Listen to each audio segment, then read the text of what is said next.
My name is कविता। मैं ICT virtual classes में आपका स्वागत करती हूं और उम्मीद करती हूं आप सभी अच्छे से होंगे। क्लास हमने चैप्टर शुरू किया था ह्यूमन हेल्थ एंड डिजीज़, जिसमें आपने पढ़ा था ह्यूमन हेल्थ के बारे में और उनमें कौन कौन सी डिजीजेस होती हैं। आपने पढ़ा था कौन कौन से माइक्रो ऑर्गेनिज्म कौन सी डिजीज़ को कॉज करते हैं। इससे आगे हमने वैक्सीनेशन के बारे में जाना था और वैक्सीनेशन का जनरल इंट्रोडक्शन देखा था। तो आज हम इससे आगे के टॉपिक को कवर करेंगे। तो चलिए चलते हैं स्मार्ट बोर्ड की तरफ। तो इससे प्रीवियस क्लास में हमने पढ़ा था वैक्सीनेशन एंड इम्यूनाइजेशन के बारे में। हमने इम्यूनाइजेशन के बारे में जाना था कि जो इम्यूनाइजेशन वर्ड है वो निकला है इम्यूनिटी से।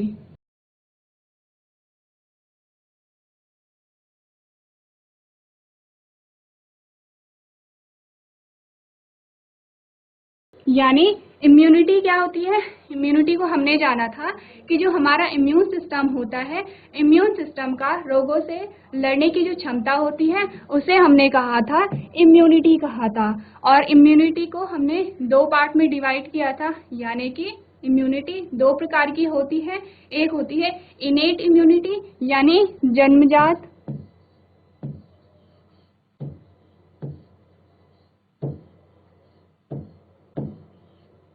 पहली होती है जन्मजात, यानी कि ये इम्यूनिटी जन्म से ही हर एक प्राणी में होती है। ये जो इम्यूनिटी होती है ये जो न्यूबॉर्न होता है उसे उसकी मदर से मिलती है। तो जन्मजात इम्यूनिटी में हमने कुछ बैरियर्स की बात की थी। उसमें से जो पहला बैरियर था वो था स्किन यानी कि त्वचा, यानी कि त्वचा। तो त्वचा क्या है? सबसे बड़ा बैरियर है जो कि माइक्रो ऑर्गेनिज्म को हमारे शरीर में एंटर होने से बचाता है। हमारे जो पर्यावरण में हमारा जो इन्वायरमेंट है वहाँ पे बहुत सारे सूक्ष्म जीव प्रेजेंट होते हैं। तो इनमें से जो सारे सूक्ष्म जीव हमारी बॉडी में पेनिट्रेट नहीं कर सकते हैं, क्योंकि इसके लिए जो बैरियर होती है वो होती है त्वचा। कुछ ही माइक्रो ऑर्गेनिज्म होते हैं जो हमारे शरीर में एंटर कर सकते हैं। नेक्स्ट जो हमने कहा था ये तो था फिजिकल बैरियर। त्वचा क्या था? Physical barrier. नेक्स्ट था फिजियोलॉजिकल बैरियर, जिसमें हमने बात की थी हाइड्रोक्लोरिक एसिड की और हमने बात की थी सलाइवा की। सलाइवा, ये दोनों क्या करते हैं? जब भी कोई माइक्रो ऑर्गेनिज्म भोजन के द्वारा हमारी बॉडी में एंटर करता है तो ये क्या करते हैं? उन सूक्ष्म जीवों को नष्ट कर देते हैं, यानी कि उन्हें डिस्ट्रॉय कर देते हैं। तो ये था फिजियोलॉजिकल बैरियर। नेक्स्ट जो हमने पढ़ा था सेलुलर बैरियर के बारे में। जो सेलुलर बैरियर था उसमें हमने देखा था WBC को, क्योंकि WBC है जो मेन हमारे इम्यून सिस्टम को क्या करता है? ऑपरेट करता है। तो WBC से क्या होती है? बहुत सारी सेल जनरेट होती हैं जो कि हमारे इम्यून सिस्टम की इम्यूनिटी को इंक्रीज करती हैं। तो ये क्या थी? हमारे पास जन्मजात यानी कि इनेट इम्यूनिटी थी। इसके बाद जो दूसरा टाइप हमने देखा था हमने उसे कहा था एक्वायर्ड इम्यूनिटी। एक्वायर्ड इम्यूनिटी को हम कहते हैं अर्जित इम्यूनिटी, यानी कि जो दूसरा जो टाइप हमने देखा था हमने उसे कहा था अर्जित।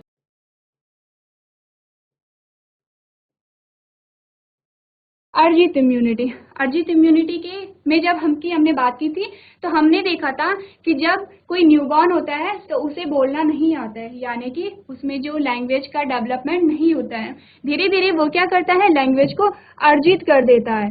तो इसका मतलब इम्यूनिटी भी सेम ऐसी होती है। एक प्रकार की इम्यूनिटी हमारे पास जन्म से होती है और कुछ जो इम्यूनिटी होती है वो क्या होती है? वो धीरे धीरे हम अर्जित करते हैं या फिर वो जनरेट होती है। जो एक्वायर्ड इम्यूनिटी होती है उसे जो जनरेट करने की जो प्रोसेस होती है उसे हमने कहा था इम्यूनाइजेशन। यानी कि इम्यूनाइजेशन क्या है?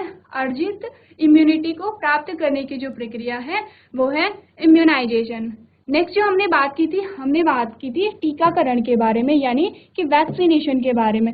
हमने देखा था कि जो टीकाकरण की जो प्रोसेस होती है उसमें क्या हुआ था? इंजेक्शन के थ्रू कुछ फ्लूइड हमारी बॉडी में इंसर्ट करा दिया गया था और उस फ्लूइड में क्या थे, उस फ्लूइड में कोई सूक्ष्म जीव थे, लेकिन ये सूक्ष्म जीव कैसे थे, या तो ये बहुत वीक थे या ये बहुत डेड थे। तो इसको इंसर्ट कराने का जो रीज़न है वो हमने कहा था, हर एक सेल में क्या होती है, एंटीजन प्रेजेंट होती है। और ये एंटीजन क्या होती है, ये antigen as a name plate काम करती है, यानी कि ये सेल की आइडेंटिटी को डिफाइन करती है। तो हमारा जो इम्यून सिस्टम है वो सेल्फ और नॉन सेल्फ सेल में डिफरेंस पता लगा लेता है, यानी कि हमारे इम्यून सिस्टम को पता है कि कौन सी सेल अपनी है और कौन सी सेल अपनी नहीं है। तो जैसे ही ये सूक्ष्म जीव हमारे शरीर में जाते हैं तो इनकी जो एंटीजन होते हैं, इन एंटीजन के द्वारा हमारा इम्यून सिस्टम इन्हें पहचान लेता है, और जैसे ही पहचान लेता है तो हमारा जो इम्यून सिस्टम है वो एंटीबॉडी को रिलीज करता है। उसने क्या रिलीज किया, एंटीबॉडी को रिलीज किया। ये एंटीबॉडी क्या करती है, एंटीबॉडी इन एंटीजन से कनेक्ट हो जाती हैं, जो सूक्ष्म जीव की एंटीजन थे उससे कनेक्ट हो जाती हैं, और ऐसे ही ये सूक्ष्म जीव को पूरा डिस्ट्रॉय कर लेती हैं। तो हमने कहा था कि टीकाकरण में हम जानबूझ के ही क्यों सूक्ष्म जीव को यानी माइक्रोब्स को या फिर पैथोजन को अपनी बॉडी में इंसर्ट कराते हैं, क्योंकि यहाँ पे आप अगर इस लाइन को पढ़ेंगे तो ये क्या था, vaccine generate memory B and T cells that recognise the pathogen quickly with a massive production of antibodies. यानी कि जब एक बार हमारी बॉडी में कोई भी पैथोजन जाता है तो हमारी बॉडी फिर एंटीबॉडीज का फॉर्मेशन करती है, और ये एंटीबॉडीज का फॉर्मेशन क्या होता है, हमेशा के लिए होता है। यानी कि जब भी ये सेम पैथोजन अगर दूसरी बार हमारी बॉडी में इंसर्ट करेगा तो एंटीबॉडी बहुत जल्दी ही उसे डिस्ट्रॉय कर लेते हैं।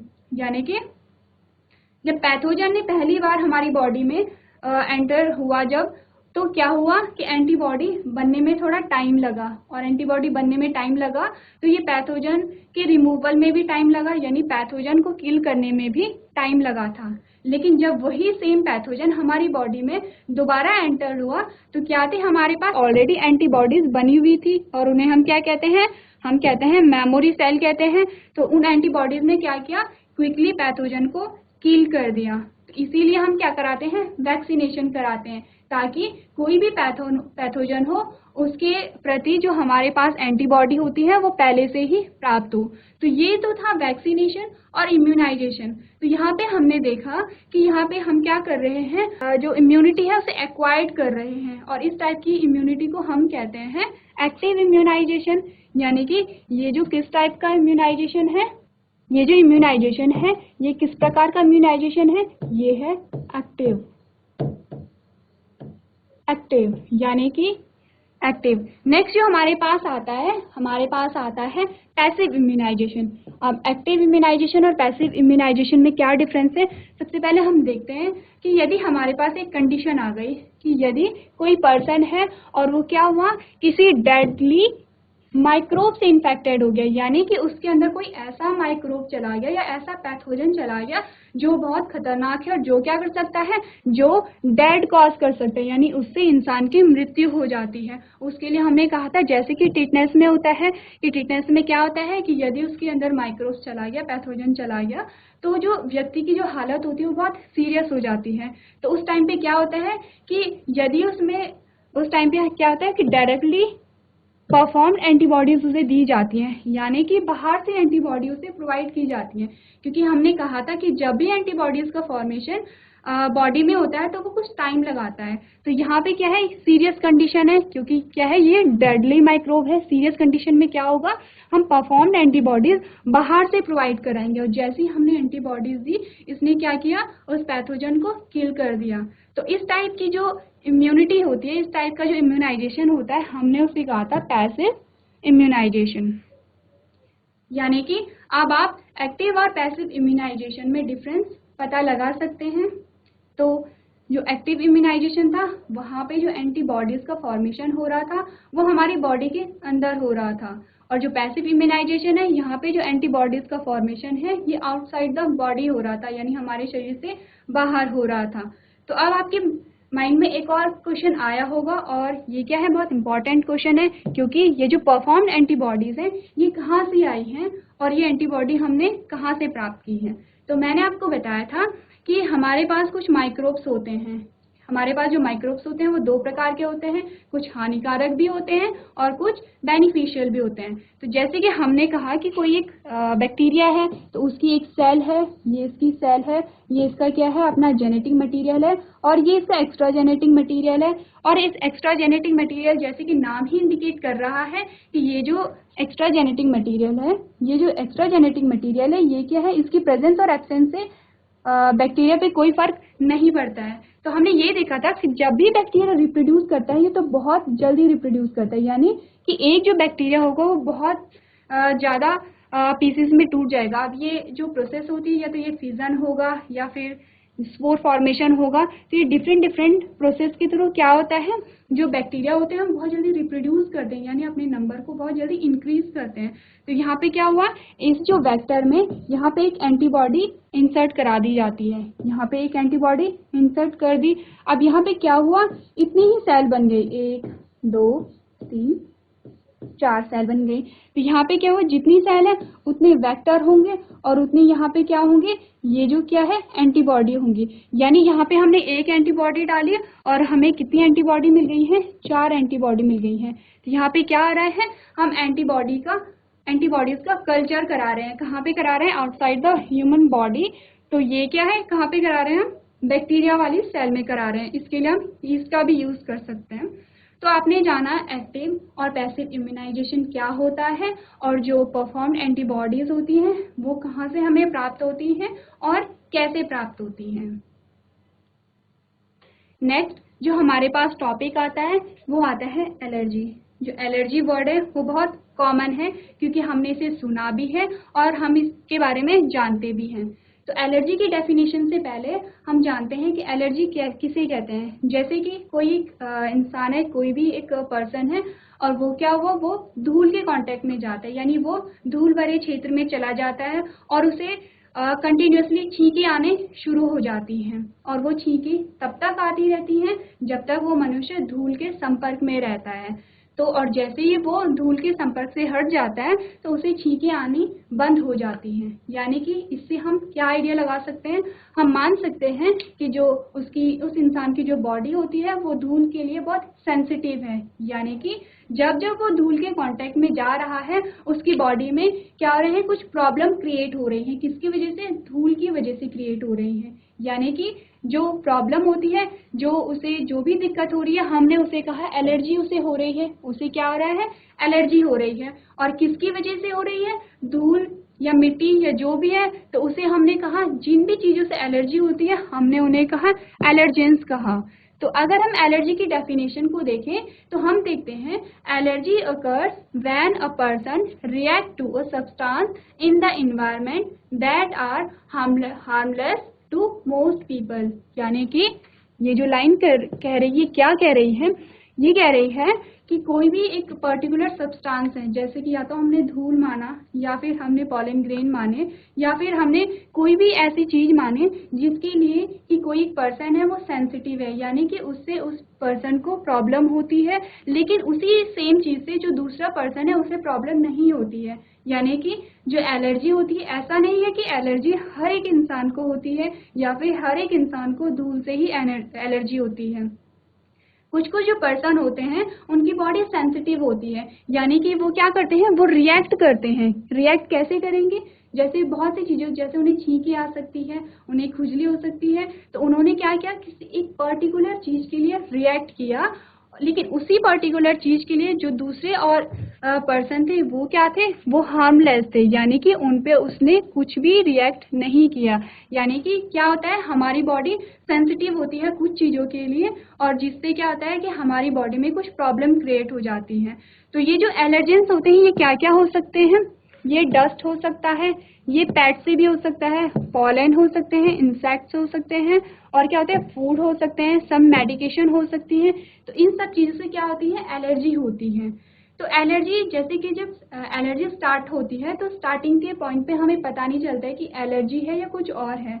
तो बेसिकली जो एलर्जी होती है, एलर्जी का जो एक्सपोजर है, यानी कि जो हमें एलर्जी देखने को मिलती है हमारे शरीर में, कुछ कुछ जो ऑर्गन होते हैं वहाँ पे हमें एलर्जी देखने को मिलती है, जैसे कि हमारी नोज में, आईज में, आपने देखा होगा किसी की आईज बहुत रेड होती हैं या फिर उनकी आई से लगातार जो पानी निकलता रहता है, या फिर जो नोज होती है किसी की नाक लगातार बहती रहती है। और सेकंड क्या है? सेकंड है स्किन। स्किन में क्या होता है? जैसे कि स्किन में खुजली हो सकती है, और क्या होता है, स्किन में दाने हो सकते हैं, स्किन का जो कुछ एरिया होता है वो रेड हो सकता है। तो ये क्या है, हम स्किन से पता लगा सकते हैं कि यहाँ पे क्या है, जो पर्सन को क्या है, एलर्जी हो रही है। नेक्स्ट जो आता है लंग्स आता है। लंग्स में क्या होता है कि जो लंग्स रिलेटेड जो एलर्जीज होती हैं ये बहुत खतरनाक होती हैं, और ये बहुत कॉमनली देखी भी जाती हैं, क्योंकि ये क्या करती हैं, अस्थमा कॉज करती हैं। इसके बारे में हम आगे जानेंगे कि कैसे जो लंग्स डिजीज होती हैं तो वो कैसे एलर्जी की वजह से वहाँ पे अस्थमा कॉज होता है, और कैसे अस्थमा में हमारे इम्यून सिस्टम की भूमिका इम्पॉर्टेंट होती है। नेक्स्ट जो हमारे पास आता है वो आता है टाइप्स ऑफ एलर्जीज। यह है टाइप्स ऑफ एलर्जीज, यानी कि एलर्जी के डिफरेंट डिफरेंट टाइप्स होते हैं, और ये टाइप्स किस बेसिस पे हैं, यानी कि जो एलर्जी का जो सोर्स है वो कहाँ से है, यानी कि आपको एलर्जी कहाँ से हो रही है। जैसे कि सबसे पहला आता है स्किन कांटेक्ट, यानी किसी को छूने से अगर जो एलर्जी हो रही है वो हम किस कैटेगरी में रखेंगे, स्किन कांटेक्ट के बारे में। नेक्स्ट आता है इजेशन, यानी कि हमने कुछ खाया और उस वजह से अगर हमें एलर्जी हुई तो हम उसे कहेंगे इजेशन। नेक्स्ट आया इंजेक्शन, जैसे कि हमने कोई इंजेक्शन लिया या फिर किसी भी मॉस्किटो ने हमें बाइट कर दिया, तो वहाँ पे उससे जो होने वाली जो एलर्जी होती है उसे हम कहते हैं इंजेक्शन के थ्रू होने वाली जो एलर्जी है। नेक्स्ट आता है इनहेलेशन, यानी कि अगर हम सांस के द्वारा अगर हमें कोई एलर्जी हो रही है तो वो इस कैटेगरी में आता है। तो सबसे पहले हमारे पास आया स्किन कांटेक्ट, यानी कि ये क्या है, पॉइजन प्लांट है। पॉइजन प्लांट में जैसे कि हमने देखा है कि कोई जो पर्सन होता है, जैसे अगर कभी उसने किसी पौधे को छू लिया तो उसे खुजली होने लगती है, यानी कि वो जो प्लांट है वो क्या कर रहा है, एलर्जी को कॉज कर रहा है। तो ये क्या है, ये प्लांट से हो गया। नेक्स्ट जैसे एनिमल होता है, एनिमल में भी सेम क्या होता है, कभी कभी कुछ जो पर्सन होते हैं वो जैसे किसी एनिमल को उन्होंने टच कर दिया तो उनसे भी उनमें एलर्जी हो जाती है, जैसे इचिंग हो सकती है। नेक्स्ट आता है ज्वेलरी। जो ज्वेलरी होती है वहाँ पे हमने देखा कि जब बच्चों की नाक और कान छिदवाते हैं तो वहाँ पे क्या होता है कि और उसमें कुछ ज्वेलरी डाली जाती है, जैसे नाक में हो गया या कान में हो गया, तो वो क्या होता है, इन्फेक्शन कॉज कर लेता है। तो इससे में क्या है कि ये जो ज्वेलरी हो रही है ये क्या एलर्जी को कॉज कर रही है। नेक्स्ट जो हमारे पास आता है इजेशन, यानी अगर हमने कुछ खाया, जैसे कि किसी को मिल्क से होती है एलर्जी, क्या करो मिल्क को पीता है तो ये जो एलर्जी होती है हमारी स्किन पे भी इसका इफेक्ट दिख सकता है, और हमारे डाइजेस्टिव ट्रैक में भी इसका इफेक्ट दिख सकता है। मेडिकेशन हो गई, जैसे कि हमने कोई दवाइयाँ ली तो ये भी क्या होती है, एलर्जी कॉज कर सकती है। नेक्स्ट जो है वो नट्स है, जैसे किसी को ड्राई फ्रूट से भी एलर्जी होती है। नेक्स्ट जो हमारे पास आता है ये आता है इंजेक्शन, यानी कि जैसे कि कभी किसी मॉस्किटो ने आपको बाइट लिया तो नॉर्मली वहाँ पे क्या होता है, कुछ देर के लिए इचिंग होती है, खुजली होती है, वो सही हो जाता है। बट कभी कभी क्या होता है कि इचिंग होती रहती है कंटिन्यूसली और वहाँ पे इन्फेक्शन हो जाता है, तो यानी कि वो क्या हो रहा है, वो एलर्जी को कॉज कर रहा है। नेक्स्ट जो लास्ट हमारे पास आता है इनहेलेशन। इस टाइप की जो एलर्जी होती है ये कॉमनली देखने को मिलती है, क्योंकि ये किसके थ्रू होती है, ये हवा के थ्रू होती है। और जब भी हम सांस लेते हैं तो हम पे बहुत सारे डस्ट पार्टिकल्स हमें देखने को मिलते हैं। पॉलन होता है, मोल्स होता है, एनिमल्स होता है। एनिमल में यहाँ पे क्या हो रहा है, पहले जब हमने पढ़ा था स्किन कांटेक्ट कि जब हम किसी एनिमल को टच कर रहे हैं तब हमें क्या हो रही थी, एलर्जी हो रही थी। यहाँ पे इनहेलेशन में हमने देखा कि किसी जो एनिमल्स होते हैं, किसी पर्सन को किसी एनिमल की स्मेल से ही एलर्जी होती है, यानी जैसे ही वो स्मेल उन्हें फील होती है उन्हें एलर्जी होनी शुरू हो जाती है। तो लास्ट जो इनहेलेशन वाली जो एलर्जी होती है ये बहुत खतरनाक होती है, जैसे कि मैंने कहा था, क्योंकि पॉलन से, डस्ट से, इनसे क्या होता है, अस्थमा कॉज हो सकता है। तो आप क्या करेंगे, आप अपनी कॉपी में इसको एक चार्ट बनाएंगे। सबसे पहले आप ये डायग्राम नहीं बनाएंगे, आप सिर्फ चार्ट बनाएंगे। सबसे पहले आप स्किन कांटेक्ट लिखेंगे, फिर ये पूरी हेडिंग डालेंगे और उसके नीचे आप इनके नाम लिखेंगे, यानी ये जो स्किन कांटेक्ट में जो एलर्जी होती है वो किस किस से हो सकती है, आपको इनहेलेशन में जो एलर्जी हो सकती है वो किस किस से हो सकती है। तो आप लोग इसे नोट कर सकते हैं।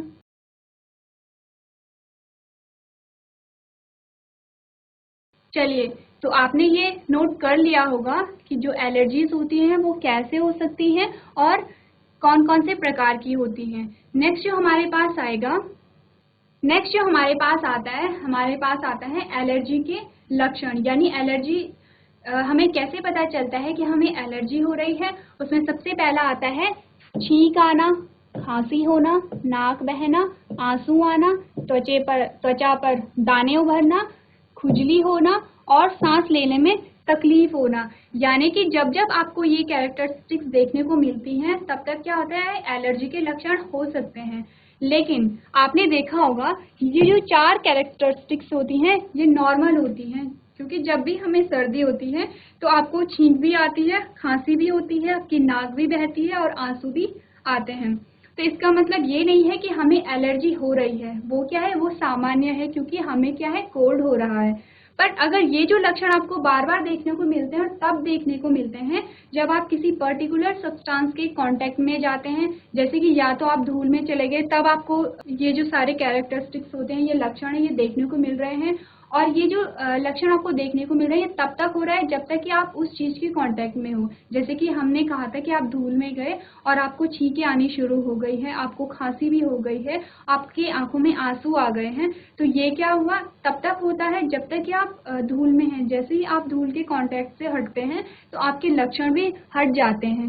तो फिर से आपने क्या किया, आप फिर से धूल के कांटेक्ट में गए और आपको फिर से वही लक्षण बार बार देखने को मिले। इसका मतलब ये क्या है, ये है एलर्जी। इट मीन्स अगर आपको ये सिर्फ कोल्ड के दौरान होता है, यानी कि आपको सर्दी है या बुखार है, अगर ये कैरेक्टरिस्टिक्स आपको तब देखने को मिलती हैं तो वो एक सामान्य लक्षण है।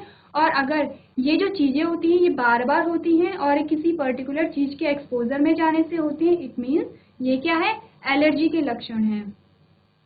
नेक्स्ट जो हमारे पास आता है वो आता है ऑटो इम्यूनिटी। जब हमने इम्यून सिस्टम के बारे में बात की थी और हमने इम्यूनाइजेशन के बारे में पढ़ा था, तो हमने पढ़ा था जो हमारा इम्यून सिस्टम होता है वो क्या करता है, वो सेल्फ और नॉन सेल्फ में डिफरेंस को पता लगा लेता है। उसे पता होता है कि कौन सी सेल हमारी अपनी सेल है और कौन सी सेल हमारी अपनी नहीं है। और इसी जो वजह से जो हमारा इम्यून सिस्टम होता है वो शरीर की रक्षा करता है। बट कभी कभी कुछ ऐसी सिचुएशन आती है कि जो हमारा इम्यून सिस्टम होता है वो अपनी ही सेल को नहीं पहचान पाता है, और अपनी सेल को वो उसे क्या लगता है कि हमारे शरीर में कोई फॉरेन सेल आ गई है, यानी कोई माइक्रोब्स आ गया है, कोई पैथोजन आ गया है।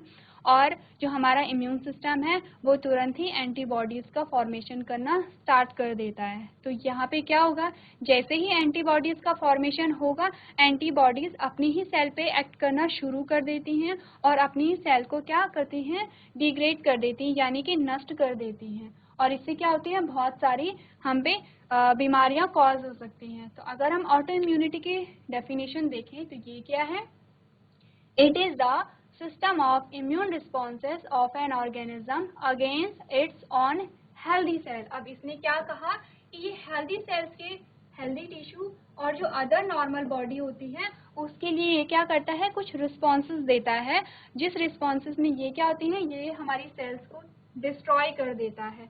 और इस जो कंडीशन को हम कहते हैं ऑटो इम्यूनिटी कहते हैं। ऑटो इम्यूनिटी से क्या होती है, बहुत सारी डिजीज कॉज हो सकती हैं।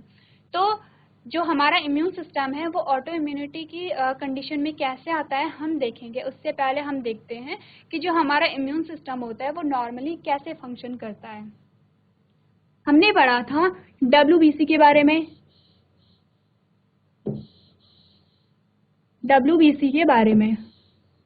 डब्ल्यूबीसी से एक सेल जनरेट होती है, उसे हमने बेसोफिल कहा।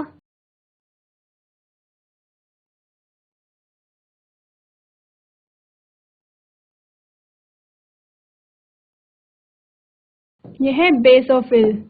बेसोफिल से क्या होता है, कुछ सेल्स और जनरेट होती हैं जिसे हम कहते हैं मास्ट सेल।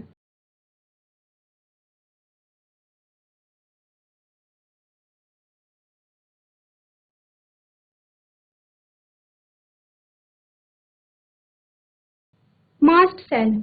मास्ट सेल का फंक्शन क्या होता है, जैसे ही कोई पैथोजन हमारी बॉडी में एंटर करता है तो मास्ट सेल दो फंक्शन करती हैं। ये क्या करेगी, दो फंक्शन करेंगे।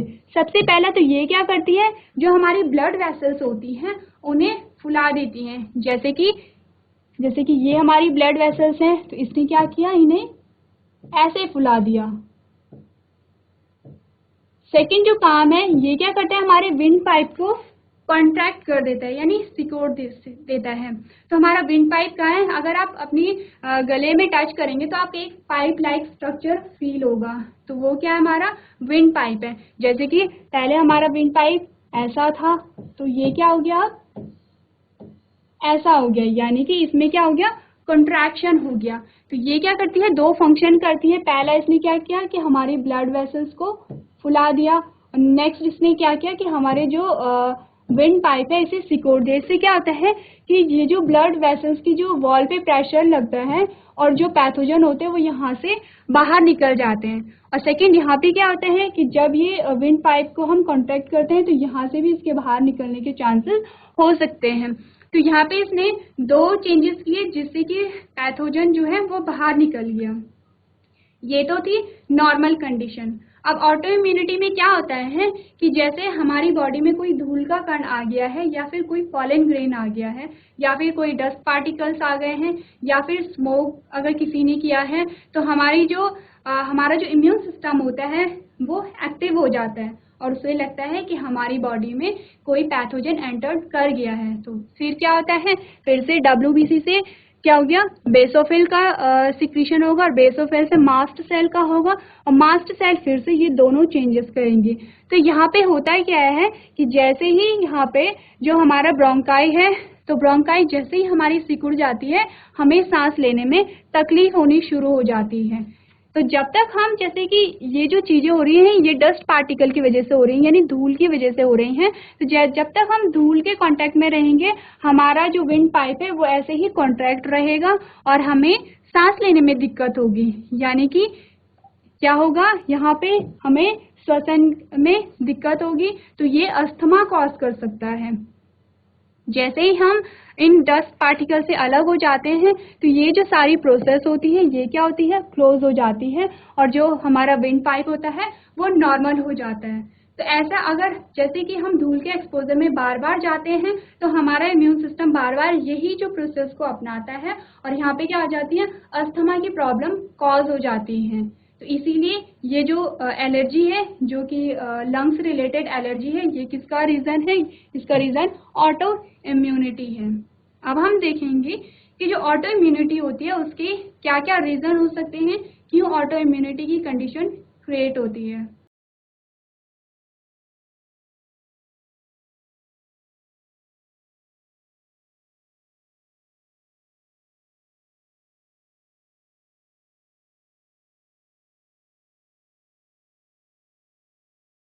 हमने देखा ये हमारा इम्यून सिस्टम है और इम्यून सिस्टम से कौन सी कंडीशन जनरेट हो रही है, ऑटो इम्यूनिटी हो रही है।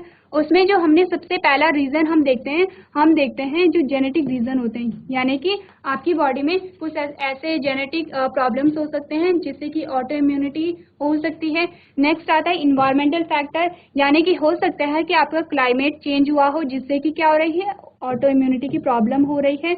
नेक्स्ट आता है हार्मोनल, यानी कि आपकी बॉडी में हो सकता है कुछ ऐसे चेंजेस हो सकते हैं कि जिससे क्या होगी, ऑटो इम्यूनिटी की कंडीशन क्रिएट हो सकती है। तो स्टूडेंट्स, आज आपने जाना एलर्जी के बारे में, ऑटो इम्यूनिटी के बारे में, एंटीबॉडीज के फॉर्मेशन के बारे में। तो अभी तक जितना भी मैंने आपको पढ़ाया है आई होप आपको समझ में आया होगा। अभी तक क्लास में बने रहने के लिए धन्यवाद।